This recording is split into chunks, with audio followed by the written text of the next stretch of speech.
ও হাতের উপর প্রেশারটা তুমি বেশি দিচ্ছ, হাতের উপর প্রেশারটা দিও না। মাথায় রেখে হেয়ার লাইন্সের কিন্তু উপরে চলে গেলে কিন্তু এখানে কিন্তু কি হবে, হেয়ার উঠে যাবে, তাহলে ফোরেডটা অনেক বড় হয়ে যাবে। হেয়ার লাইন্সের নিচে যা করবে তোমাদের কিন্তু গাইডলাইন দেওয়াই রয়েছে।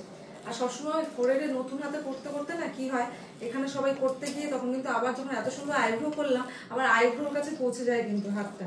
এটাও খুব সাবধানে, এত সুন্দর লেন্থ রাখলে দেন এত সুন্দর তুললে লাস্টে গিয়ে এখানটা তুমি একটা দুটো তুলে ফেললে, তার মানে হাতের ব্যালেন্সটা, চোখের যে দৃষ্টি দেখা সেটা কিন্তু সবসময়ের জন্য একদম পারফেক্ট রাখতে হবে। ঠিক আছে, করো দেখি স্পিডে করো।